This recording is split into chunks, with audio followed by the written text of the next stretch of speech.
19 days into a new conflict, the Pentagon has formally sent a bill to the American people.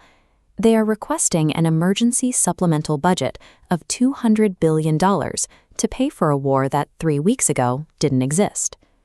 To understand the scale of that number, we need to look at domestic spending.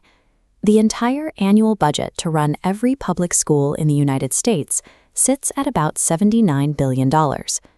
This chart shows the annual public education budget alongside NASA's $25 billion allocation and the heavily debated National Infrastructure Bill at $110 billion. This single military request completely dwarfs all of them combined. This operation was launched by executive decision, entirely bypassing Congress. There was no authorization for use of military force. An AUMF is the legal statute required by the Constitution for a president to deploy troops into sustained combat. This diagram tracks the conflict's financial burn rate, sitting at roughly $1.9 billion a day. At this pace, the Pentagon will burn through its $200 billion request in months, hitting $500 billion before any resolution. The bombs are falling, the ships are deployed, and the interest is accumulating. Whether the public loaded for it or not, American taxpayers are now automatically financing a massive war running on executive autopilot. The cost of this operation comes into sharper focus when you look at what was happening the exact day before the strikes began. On February 28th, Oman's foreign minister publicly announced a major diplomatic breakthrough, stating that peace was within reach. According to the terms of that breakthrough, Iran had agreed to stop stockpiling enriched uranium and submit to full verification by the IAEA. The IAEA is the United Nations watchdog agency responsible for inspecting and monitoring global nuclear programs. That diplomatic window was closed. Congressional staffers were privately briefed that the military had no actionable intelligence indicating Iran was planning an imminent attack.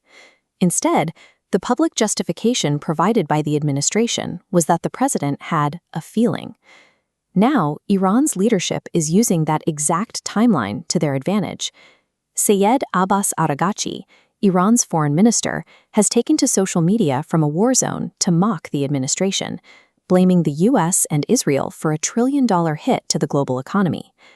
The $200 billion request funds a war of choice launched specifically by dismantling a verified, zero-cost diplomatic agreement. By closing the Strait of Hormuz, the region's critical choke point, Iran immediately cut off To prevent the global economy from seizing up, the International Energy Agency ordered the release of 400 million barrels of oil. The U.S. alone had to drain 172 million barrels from its strategic petroleum reserve, a complex of underground emergency fuel storage caverns. Those macroeconomic shocks translate directly to daily life. In the U.S., the average price of gas jumped 55 cents a gallon. Across Europe, heating bills are spiking, and supply chain costs are reigniting inflation. This conflict operates as a mandatory global tax, extracting wealth directly from the bank accounts of everyday consumers worldwide. Behind the financial ledgers is the human reality of the strikes. Independent monitors document over 3,100 dead inside Iran. In a single incident in the city of Minob, a strike on an elementary school killed over 170 people, the majority of them children. The cost in American lives is already accumulating. In 3 weeks, 13 U.S. service members have been killed and over 200 have been wounded. The violence is spilling rapidly across borders.